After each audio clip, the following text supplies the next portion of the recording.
Next update یہ ہے کہ ابھی حال ہی میں اہل حدیث عالم حافظ عمر صدیق صاحب سے انجینئر صاحب کے کچھ سٹوڈنٹس نے پروگرام کے دوران صلح حسن کی شرائط کے بارے میں سوال کیا، جس پر حافظ صاحب نے یہ جواب دیا کہ سیدنا حسن نے حضرت معاویہ کے ہاتھ پر بیعت کی تھی اور بیعت بغیر شرائط کے ہوتی ہے۔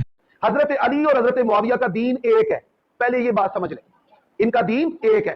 دوسری بات ہے انہوں نے خروج نہیں کیا۔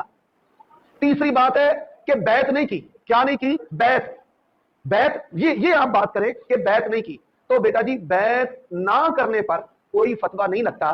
6 ماہ حضرت علی نے بھی حضرت ابو بکر کی بیعت نہیں کی۔ بیٹا یہی بات سمجھانے لگا نا، تو بعد میں حسن نے صلح کر لی۔ بڑی پیاری بات ہے، صلح کی جو شرائط ہے یہ فیبریکیٹڈ اور مصنوعی بات ہے۔ اگر شرائط والی بات آپ داخل کریں گے نا تو رسول اللہ کی حدیث جھوٹی ہو جائے گی۔ سن لیں، اللہ کے نبی علیہ السلام نے فرمایا میرا یہ بیٹا سردار ہے، مسلمانوں کے 2 گروہوں میں شرائط کے ساتھ صلح کرائے گا۔ یہ لفظ حدیث میں ہے جی، بڑی پیاری بات ہے، ماشاءاللہ بچہ بڑا انصاف والا ہے، کہتا نہیں یہ لفظ حدیث میں نہیں ہے۔ نبی علیہ السلام نے فرمایا میرا یہ بیٹا سردار ہے، مسلمانوں کے 2 گروہوں میں صلح کروائے گا۔ اب رافضیوں نے یعنی اہل تشیع کے اندر یہ چیز پیدا ہوئی کہ حضرت حسن کو چونکہ انہوں نے صلح کر لی، بیعت کر لی حضرت معاویہ کے ہاتھ پر، تو انہوں نے کہا کہ یہاں حضرت حسن کو بچانے کے لیے فتوی کفر سے، شیعہ کے فتوی کفر سے یا عقیدہ امامت، اس کو بچانے کے لیے انہوں نے شرائط والی بات گھڑی ہے۔ کیا بات گھڑی ہے؟ شرائط والی بات گھڑی ہے۔ اب ذرا سنیں، میں اس پر آپ کو ایک دلیل پیش کرنے لگا ہوں۔ مثال کے طور پہ آپ کی میری شرط طے ہوتی ہے حافظ صاحب آپ نے مسجد والے چونک سے آگے نہیں آنا، ایسے ہی شرط طے ہو گئی، میں مر جاتا ہوں یا آپ فوت ہو جاتے ہیں، ہم میں سے کوئی فوت ہو جاتا ہے، میں جاتا ہوں تو آپ کا بیٹا کہے گا بھائی یہ تو نے لکھ کر دیا ہے، شرط طے کی ہے، تو ادھر کیا لینے آیا ہے؟ ایسے ہی ہے نا، سمجھ آئی؟ حضرت حسن کے بیٹے نے، حسین کے بیٹے نے، زین العابدین نے، باقر نے، رضا، موسیٰ کاظم، امام جعفر نے کسی نے کہا ہو کہ معاویہ صاحب تساں تے شرطاں نہ صلح کیتی ہے لہذا تساں شرطاں توڑ دیتی ہیں؟ بھائی انہوں نے بیعت کیا بیٹا، ایک بات سمجھیں، یہ صلح نہیں ہے صرف، شیعہ کہتے ہیں کہ صلح ہے، مرزا صاحب بھی کہتے ہیں صلح ہے، یہ صرف صلح نہیں ہے، یہ بیعت ہے۔ حضرت حسن نے حضرت معاویہ کے ہاتھ پر بیعت کی ہے۔ با یبیع، بیع کا معنی ہوتا ہے اپنے آپ کو بیچ دینا، بیعت کا معنی کیا ہوتا ہے؟ بیچ دینا۔ حضرت حسن نے حضرت معاویہ کے ہاتھ پر بیعت کی ہے، صرف صلح نہیں کی۔ سمجھ آئیے؟ اس کو لکھ لے، اس کا جواب لانا ہے کہ اگر شرائط تھی، کبھی شرائط پر بھی بیعت ہوتی ہے۔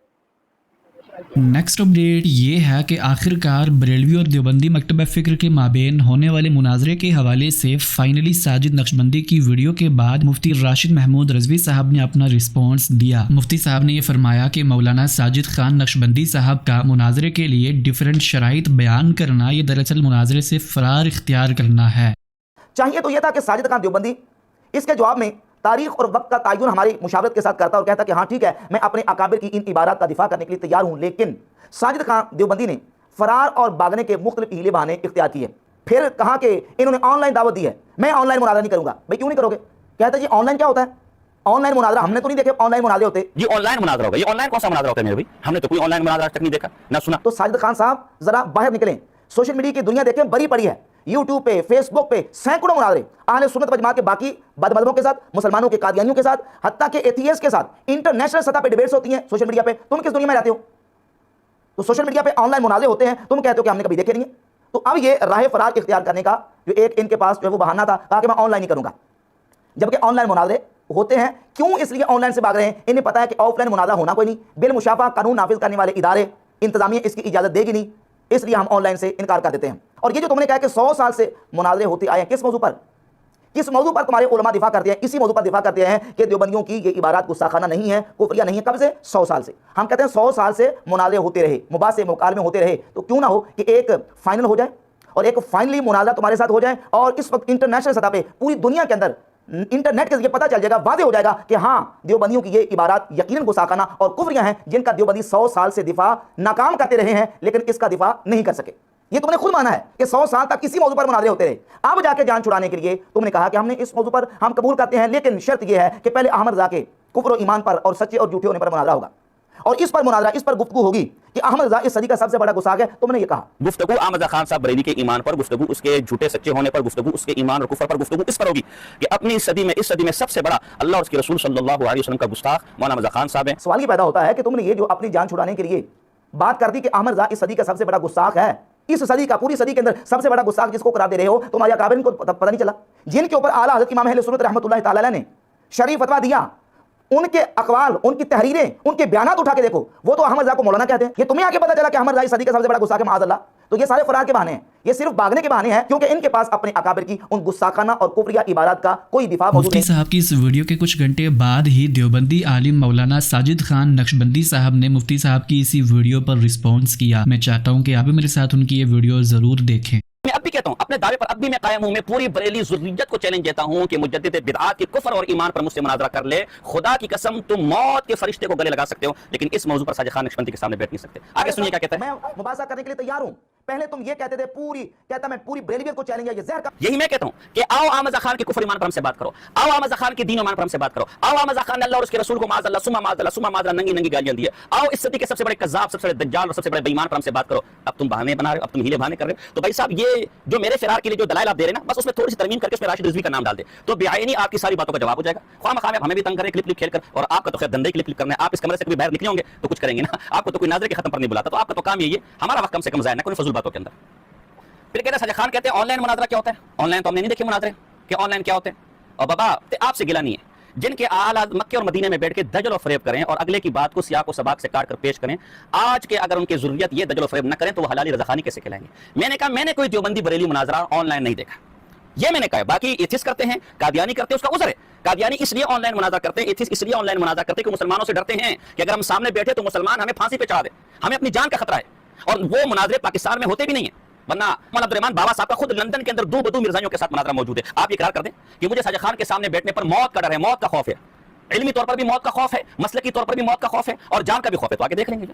پھر آگے کہتے ہیں جی ساجد خان کو بھی پتہ ہے کہ ملکی حالات اور جو بھی اس کا مفہوم سنا رہا سیکورٹی ادارے ہمیں اجازت نہیں دیں گے۔ کس نے کہا ادارے اجازت نہیں دیں گے؟ پنجاب میں صورتحال ہے نا، سندھ کے اندر تو صورتحال نہیں ہے، کے پی کے میں تو صورتحال نہیں ہے، بلوچستان میں تو صورتحال نہیں ہے۔ آپ ہمارے کراچی کے اندر آئیں، میں اس تمام چیزوں کی ذمہ داری میں لیتا ہوں۔ کراچی کے اندر میں اس تمام آپ کے امن کی، تمام قسم کے امن کی، خدا کی قسم آپ کو کوئی ہاتھ بھی لگا سکے گا، میں ذمہ داری لیتا ہوں۔ کراچی میں نہیں آ سکتے تیجوت آپ کے اندر نہیں، مجھے پتہ ہے، تو آپ کے پی کے اندر اپنا کوئی مدرسہ منتخب کر لیں، اپنا کوئی مرکز منتخب کر لیں اور ہمیں سیکورٹی کی ذمہ داری دے دیں۔ خدا کی قسم مدرسہ آپ کو ہوگا کے پی کے اندر، اور وہاں احمد خان صاحب کا کفر اجماع ساجد خان بیان کرے گا۔ اگر کے پی کے میں بھی نہیں کر سکتے تو بلوچستان کوئٹہ کے اندر میرے شاگرد بھی موجود ہے، آپ کے ماننے والے بھی موجود ہے، باہمی مشورے سے کوئی جگہ طے کر لیں، ساری ذمہ داری میں لینے کو تیار ہوں، امن کی میں، سیکورٹی کی میں، اداروں کی میں۔ یہ بہانے صرف فرار کے ہیں۔ نیکسٹ اپڈیٹ یہ ہے کہ فائنلی جاوید احمد غامدی صاحب نے مولانا مودودی صاحب کے اس مشہور مقولے کا جواب دیا جو ان کی طرف منسوب کیا جاتا ہے کہ اگر حسین نے یزید کے ہاتھ پر بیعت نہیں کی تھی تو باقی صحابہ کرام نے یزید کے ہاتھ پر بیعت کیوں کی تھی؟ سوال یہ ہے کہ حسین نے یزید کی بیعت نہیں کی تھی تو باقی صحابہ نے کیوں کی؟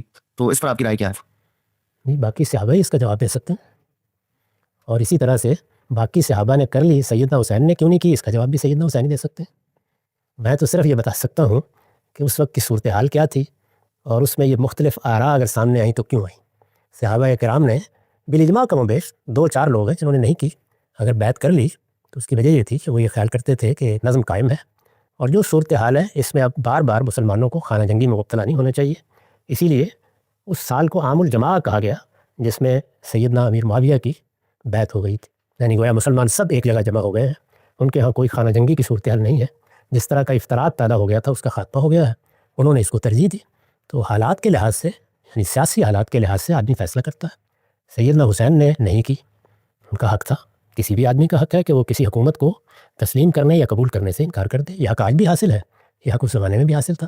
ان کا استدلال بھی بالکل واضح ہے، وہ یہ سمجھتے تھے کہ ہمارے ساتھ ایک معاہدہ ہوا تھا، وہ معاہدہ سیدنا امیر معاویہ کی وفات تک تھا، اس کے بعد معاملات آگے نہیں جانے چاہیے تھے، چنانچہ انہوں نے اس کو اپنا حق سمجھا اور اس کے لیے بیعت کرنے سے انکار کر دیا۔ یہ حق حاصل ہے ان کو، اس پر کسی تنقید کی ضرورت نہیں ہے، دونوں کا موقف بیان کرنا ہے۔ نیکسٹ اپڈیٹ یہ ہے کہ ابھی حال ہی میں جاوید احمد غامدی صاحب نے دا پاکستان ایکسپیرینس کے شہزاد غیاث صاحب کے پروگرام میں یہ فرمایا کہ دوسری جنگ عظیم کے بعد مسلمان ممالک کو یہ چاہیے تھا کہ وہ آگے بڑھ کر اسرائیل کو تسلیم کر لیتے۔ مسلمان ممالک کا اسرائیل کو آگے بڑھ کر تسلیم نہ کرنا یہ دراصل عالمی طاقتوں کے خلاف اعلان جنگ تھا، جس کے نتائج آج تک ہم بھگت رہے ہیں۔ ہمیں ابھی یہ فیصلہ کرنا تھا کہ ہم جو چیزیں کھو چکے ہیں ان کو دوبارہ کیسے حاصل کریں، اپنی طاقت کیسے بحال کریں۔ ہمارے لیے اصل کرنے کا کام یہ تھا، اس میں ہمیں ایک موقع چاہیے تھا۔ یہ موقع صرف ایک صورت میں مل سکتا تھا، اور وہ یہ کہ آپ آگے بڑھ کر اسرائیل کو قبول کر لیتے، اس کے بغیر یہ مل ہی نہیں سکتا تھا۔ جب آپ نے اس کو ماننے سے انکار کر دیا پھر وہی کچھ ہونا تھا جس کی آپ تصویر کشی کر رہے ہیں۔ تو میں تو بات وہاں شروع کرتا ہوں۔ مجھ سے جب یہ پوچھا گیا تو میں نے اس کا جواب دیا تھا، اور وہ جواب آپ نے سنا ہوگا، مجھ سے پوچھا تھا ایک صاحب نے اسی طرح انٹرویو کرتے ہوئے کہ تمہارے خیال میں مسلمانوں کو کیا کرنا چاہیے، تو میں نے یہ کہا تھا اسی وقت تسلیم کر لینا چاہیے، تسلیم کر کے اپنے لیے لائحہ عمل بنانا تھا۔ جب آپ تسلیم نہیں کریں گے تو اعلان جنگ ہو گیا۔ میں نے جو تنقید کی ایران کے اس اقدام کے اوپر وہ یہ ہے کہ عرب ملک مسلمان ملک ہیں، وہ آپ کے ہمسائے ممالک ہیں، انہوں نے یہ اڈے ایران کے خلاف اعلان کر کے نہیں بنائے، یعنی انہوں نے اپنی حفاظت کے لیے بنائے۔ کیوں حفاظت کے لیے بنائے؟ ان کے پاس بے پناہ دولت آ گئی تھی تیل کی صورت میں، اور ان کی حکومتیں اس قابل بھی نہیں تھیں کہ اگر بلوچستان سے کچھ قبائلی حملہ کر دیتے تو مقابلہ کر سکتی، عالمی سطح پر دنیا کی بڑی طاقتوں کی نظر اس پر ہو سکتی تھی، تو انہوں نے اپنی حفاظت کا بندوبست کیا۔ اس سے آپ تنقید کریں، اس کے بارے میں آپ جو کہنا چاہیں کہیں، ان اڈوں کی بنیاد پر حملہ آور ہو جانا، اس کے بارے میں پھر وہی عرض کرتا ہوں کہ یہ اقدامات جب کیے جاتے ہیں تو اس وقت ایسی باتیں کہنی آسان ہوتی ہیں۔ جس وقت طالبان کی ہم سرپرستی فرما رہے تھے کوئی میری بات نہیں سنتا تھا، اس کے پھر نتائج نکلے ہیں۔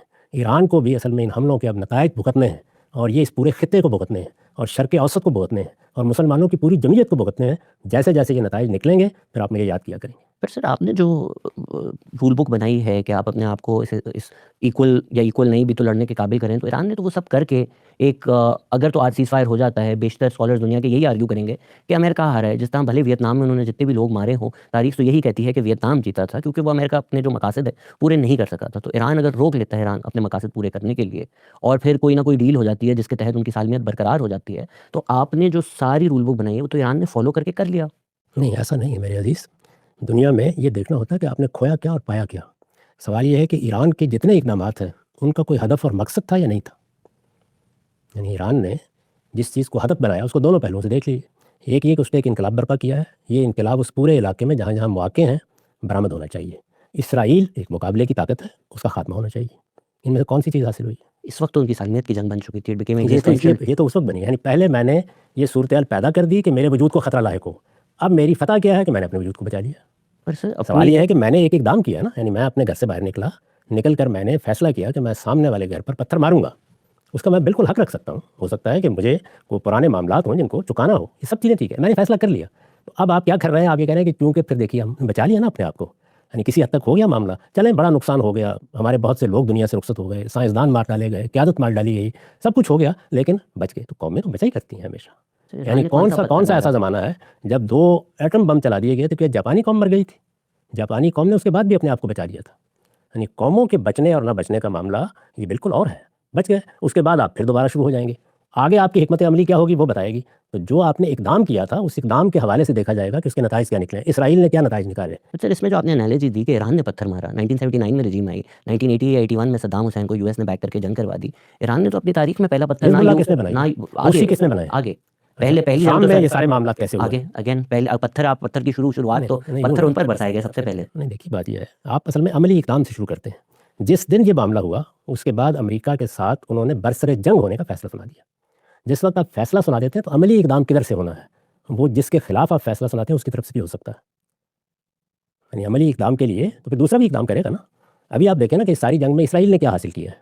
یہ صحیح ہے کہ اس کو بھی نقصان اٹھانا پڑا ہے، اس نے جو اپنی ایک طاقت کا بھرم قائم کیا ہوا تھا اس میں بھی فرق پڑا ہے، لیکن اس سب کے باوجود وہ اپنے علاقے کو محفوظ کیے ہوئے ہے۔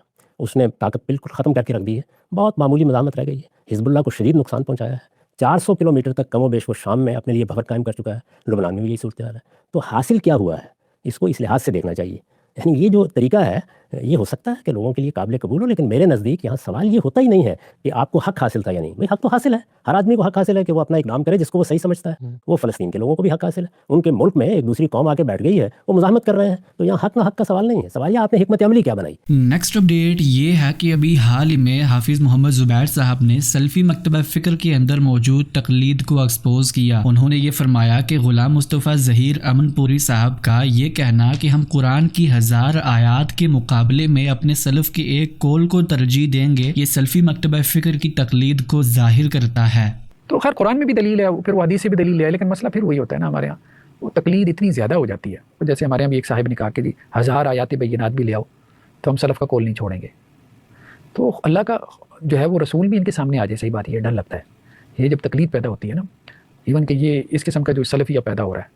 وہ تو پہلے فقہا کے اوپر تنقید کرتے تھے کہ جی ان کے جو مقلدین جو ہے وہ قرآن کی واضح آیت آ جاتی ہے، حدیث آ جاتی ہے تو اس کو چھوڑ کے فقہا کی تقلید کرتے ہیں۔ تو یہ سب بھی اب تو خود اللہ سامنے آ کے کھڑا ہو جائے اور خود اللہ کے رسول صلی اللہ علیہ وسلم سامنے آ کے کھڑے ہو جائیں اور سلف کا قول اس کے خلاف ہو تو یہ کہیں گے کہ اللہ اور اس کے رسول کی بات کی تعویل کر لو، سلف کو مت چھوڑو۔ ٹھیک ہے، یہ صورتحال ہے اس وقت ایمان کی، سلف کے اوپر.